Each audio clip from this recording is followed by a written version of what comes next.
السلام علیکم۔ میں ہوں آپ کا میزبان وقار احمد، اور میں آپ کو خوش آمد کہتا ہوں اپنے روزانہ کے پوڈ کاسٹ آج کی مغربی دہشت گردی میں، جہاں پہ ہم جائزہ لیتے ہیں دن بھر میں رونما ہونے والے مغربی استعماریت، دہشت گردی اور منافقت کے واقعات کا۔ آج کے جو پہلی سرخی میں آپ کے سامنے پیش کرنا چاہوں گا اس کا تعلق غزہ سے، کہ آج ہمارے پاس خبر آئی ہے کہ اسرائیل نے غزہ شہر کے جو طفا علاقہ ہے وہاں پہ اپنے قتل عام کی ایک اور کارروائی کری ہے،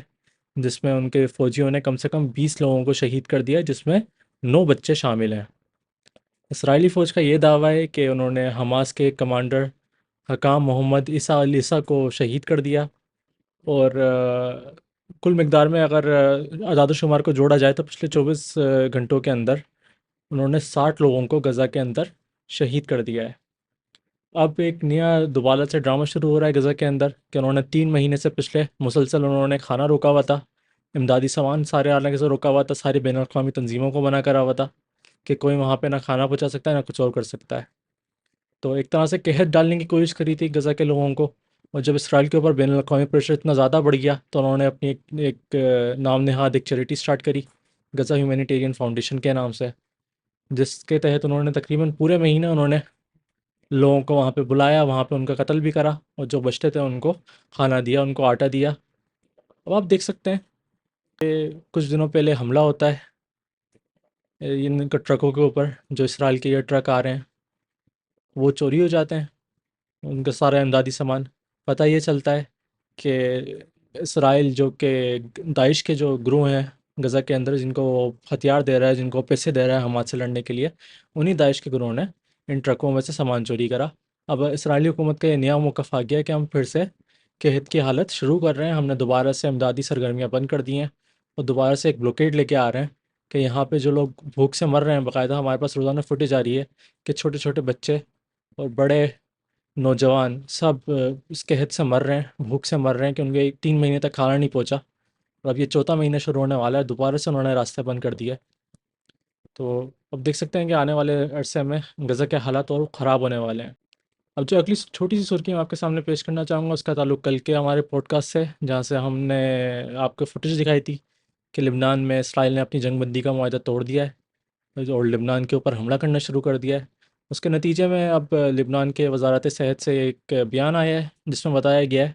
کہ یہ جو اسرائیلی حملہ ہوا تھا ان میں سے ایک حملہ ایک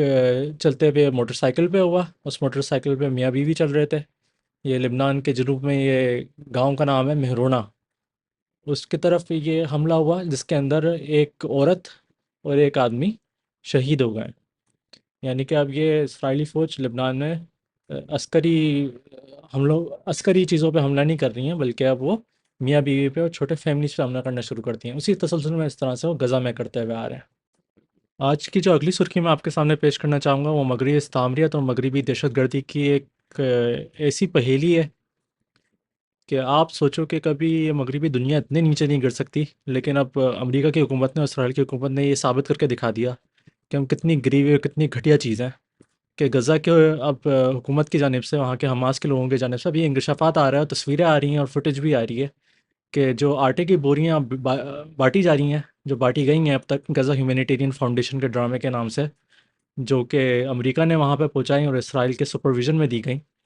ان میں سے لوگوں کو گولیاں مل رہی ہیں، اور وہ گولی کو کون سی ہے؟ وہ ہے آکسی کوڈون۔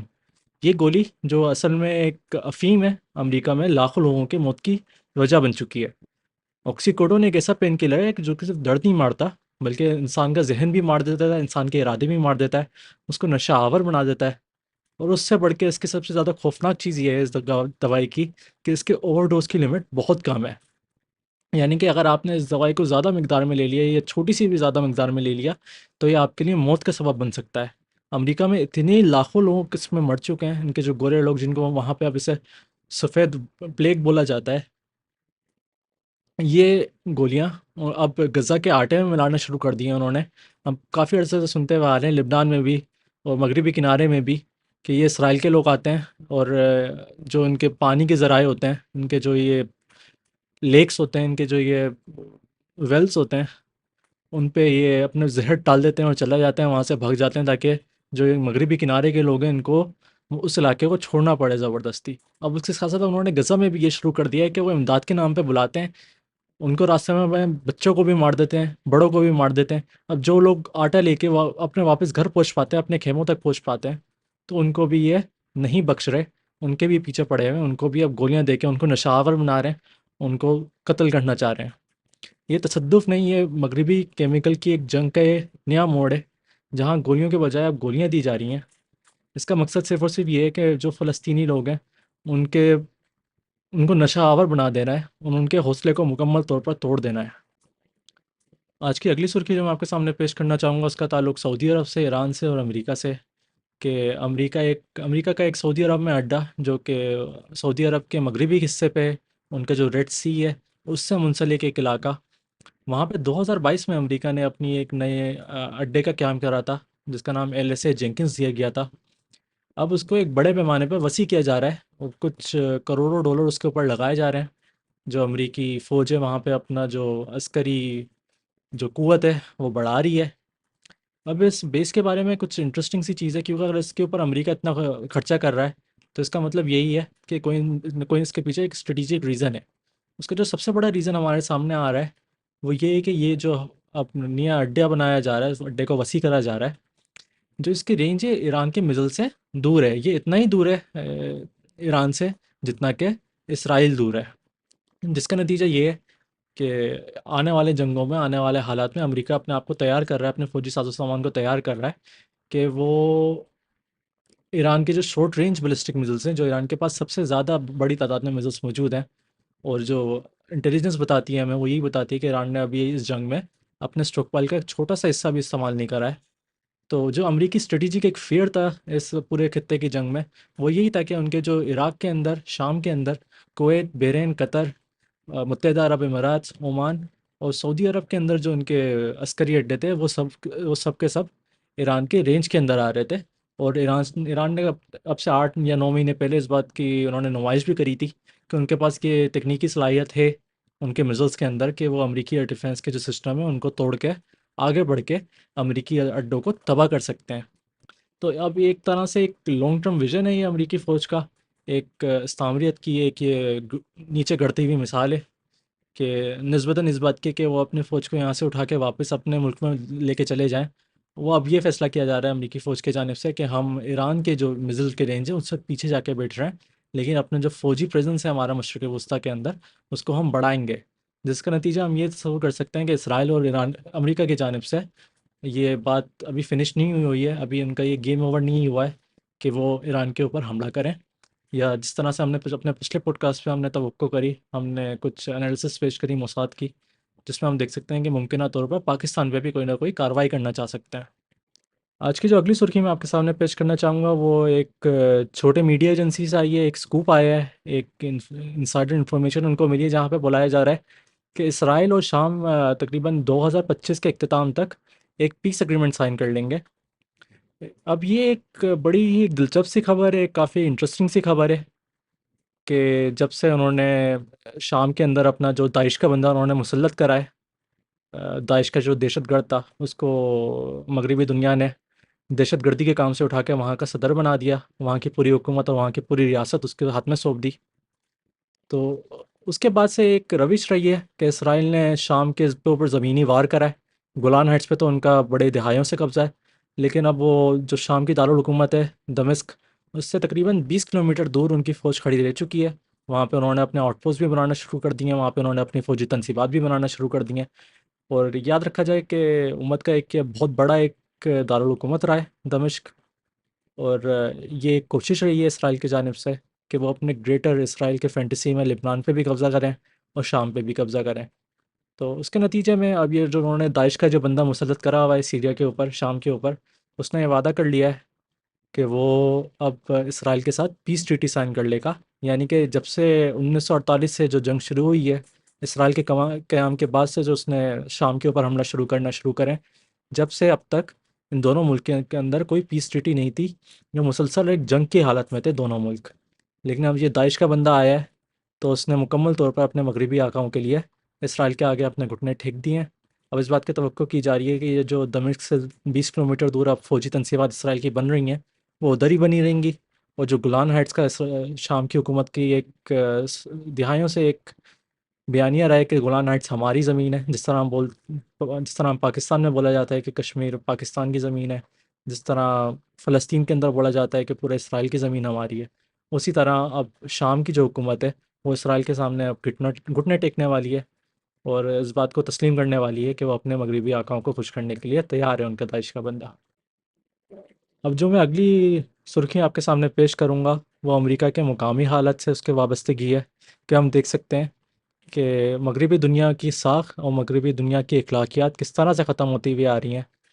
کہ ہمیں ایک فوٹیج آتی ہے کہ جب سے امریکہ کی میں یہ نئی حکومت آئی ہے مسٹر ڈونلڈ ٹرمپ کی، انہوں نے وہاں کے ایک سفید فام بالادستی کا ایک نیا روش کھڑی کر دی ہے کہ ہر وہ لوگ جو کہ گورے نہیں ہیں، جو گورے نسل کے نہیں ہیں، جو گورے طبقے کے نہیں ہیں، ان کو ملک سے بے دخل کرا جا رہا ہے، چاہے وہ ساؤتھ امریکن ہو، ساؤتھ ایشین ہو، یا چاہے وہ افریقی ہو۔ تو اسی طریقے سے ہمارے پاس ایک فوٹیج آتی ہے جس میں دیکھا جا سکتا ہے کہ امریکی فوجی امریکہ کی زمین کے اندر ہی ایک گھر میں ان کو پتہ چلتا ہے، سفید بام لوگ نہیں رہتے بلکہ وہ لوگ رہتے ہیں جو کہ ممکنہ طور پر امریکہ میں غیر قانونی طریقے سے آئے ہوئے ہیں، یا ان کو ایک اجازت ملی تھی، وہ اجازت سے آگے بڑھے ہوئے ہیں، تو نسبتاً اس کے دروازہ کھٹکا کے ان کو نکالا جاتا، ان کے دروازے کے اوپر ہی دھماکہ کر دیا جاتا ہے، دھماکے سے ان کی پوری دیوار اڑا دی جاتی ہے، اس بات کو جانتے ہوئے کہ اس گھر کے اندر دو چھوٹے بچے تھے، ایک 6 سال کا تھا اور ایک سال کا چھوٹا سا بچہ تھا، اور ایک ایک خوفناک سا عالم ہے مغربی دنیا کے اندر، خود ہی مغربی دہشت گردی وہاں کے لوگوں کو اب خود نظر آ رہی ہے کہ جو یہ لوگ دنیا میں گل کھلاتے آ رہے ہیں اب وہ ان کو گھر میں کاٹنے پڑ رہے ہیں۔ آج کی جو آخری سرخی آپ کے سامنے پیش کرنا چاہوں گا اس کا تعلق روس اور یوکرین کی جنگ سے،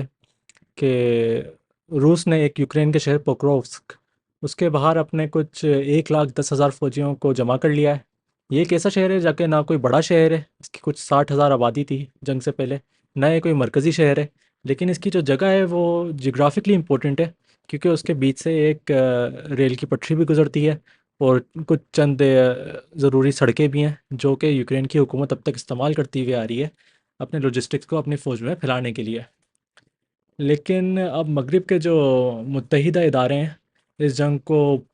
پیوٹن کا ایک تجاوزی پلان کہہ کر اس کا ماتم کرتے ہیں، لیکن جب اسرائیل غزہ کے ہر چھوٹے علاقے پر بمبارڈمنٹ کرتا ہے تو اسے سیلف ڈیفینس کر کے تحسین کر دی جاتی ہے اس کی۔ تو پوکروفس میں روس کو تقریباً 1 سال سے کوئی کامیابی نہیں ملی ہے، کیونکہ وہاں پہ یوکرین کے ڈرونز مسلسل اس شہر کے دفاع کرنے کے لیے تیار ہیں۔ تو یوکرین کے ڈرونز اور مقامی فوجیوں کے متفقات نے سبق یہ دیا ہے ہمیں کہ وہی ڈرونز جو غزہ میں حرام ہے یوکرین میں حلال ہیں، یعنی کہ جب حماس ڈرونز استعمال کرتا ہے، جب لبنان میں جب حزب اللہ اپنے ڈرونز کو استعمال کرتا ہے تو مغربی میڈیا چیخ پڑتا ہے کہ یہ ڈرونز استعمال کر رہے ہیں، یہ دہشت گردی کر رہے ہیں، یہ اسرائیل کے اوپر جو حملہ کر رہے ہیں یہ غلط ہے۔ لیکن اسی طریقے سے اسی تسلسل میں جب یوکرین کی فوج اپنے دفاع کے لیے ڈرونز کو استعمال کرتی ہیں تو وہ مکمل طور پر حلال ہو جاتے ہیں۔ تو جو یوکرین کے صوبے ہیں ڈونیٹسک اور لوہانسک، ان پہ روس کا کنٹرول مغربی نظم و نسق کے دور معیار کو ایک طرح سے بے نقاب کرتا ہے۔ یوکرین کا آخری جو کوک مائن ہے اس کو بھی بند کر دیا گیا ہے روس کی جانب سے، اور صرف میدان جنگ صرف چپٹی زمین رہ گئی ہیں اور صرف وہاں پہ جھنڈے لہرانا رہ گیا ہے۔ اور مغرب کے لیے یہ جنگ ایک طرح سے قانونی اور منفی نہیں ہے، لیکن صرف کامیابی اور ناکامی کا ایک شو بن چکی ہے۔ مکمل طور پر جو مغربی دنیا ہے وہ ہارتے ہوئے آ رہی ہے اس جنگ کو، لیکن ان کو فرق نہیں پڑتا کہ یوکرین کے بے تحاشا جو لوگ ہیں وہ مر چکے ہیں، وہاں پہ نہتے آدمی مر چکے ہیں، وہاں پہ ان کی آبادی میں جو آدمیوں کا تناسب ہے وہ بے حد کم رہ گیا ہے، لیکن مغربی دنیا ابھی بھی یوکرینس کو یہی بول رہی ہے کہ لڑو اور لڑتے رہو۔ یہاں پہ میں اپنے پوڈ کاسٹ کا اختتام کرتا ہوں، امید ہے آپ کو میرا کام پسند آیا، اگر آپ کو پسند آیا تو ویڈیو کو لائک کریں، چینل کو سبسکرائب کریں، بہت بہت شکریہ، اللہ حافظ۔